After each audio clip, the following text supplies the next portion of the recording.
Pengamat politik Rocky Gerung melihat pidato Ketua Umum PSI. Giring hanya mencari sensasi di hadapan Presiden Joko Widodo, Jokowi. Di depan Jokowi, Giring mengatakan, ada seseorang yang bakal calon presiden memiliki rekam jejak mempolitisasi agama. Dia bahkan mengatakan siap jika calon presiden yang disindirnya menang di pemilu, maka PSI akan oposisi. Ketum PSI pun jualan soal bahaya laten intoleransi di hadapan Jokowi. Dia berharap presiden setelah Jokowi tidak menghalalkan segala cara untuk menang pemilu. Tapi, Pak, generasi optimis ini akan terancam oleh bahaya laten bernama intoleransi, ucapnya. Kemajuan kita akan terancam jika kelak orang yang menggantikan Pak Jokowi adalah sosok yang mempunyai rekam jejak menggunakan isu SARA dan menghalalkan segala cara untuk menang, ucap Giring. Dari balik mimbar, dia melanjutkan pembicaraan dengan mengatakan Indonesia akan suram jika dipimpin pembohong dan tidak becus bekerja. Rocky Gerung menilai, jika Giring tak mau ada capres yang disebutnya sebagai pembohong dan tidak becus, maka harus mengusung calon sendiri. Filosof ini pun memberi alternatif jika PSI tak punya calon, maka ada satu nama yang siap diusung PSI. Dalam kanal YouTube-nya, Rocky Gerung mengkritik isi pidato Giring di acara ulang tahun ke-7 PSI.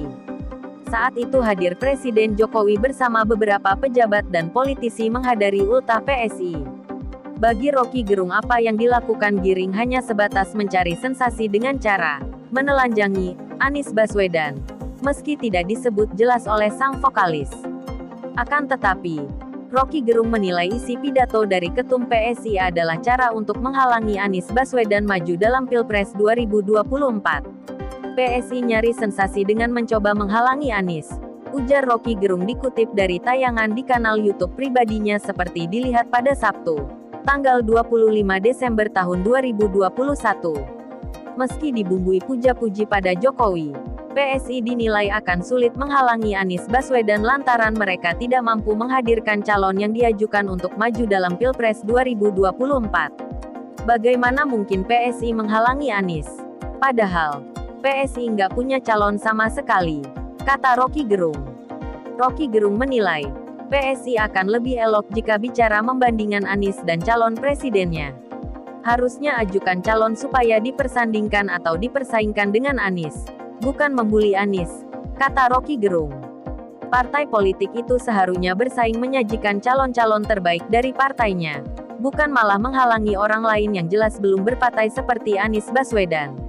Partai itu mestinya punya calon untuk menyaingi kandidat yang lain, bukan dia menghalangi Anies, ucap Rocky.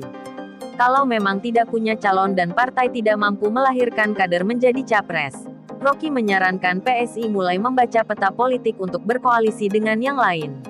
Lantas, Rocky menawarkan diri untuk diusung PSI maju dalam Pilpres 2024. Kalau nggak punya gabung dengan yang punya atau bubarin diri. Atau kalau nggak punya ntar saya mau jadi presiden lewat PSI. Mending undang saya supaya saya nyalek di situ, katanya. ******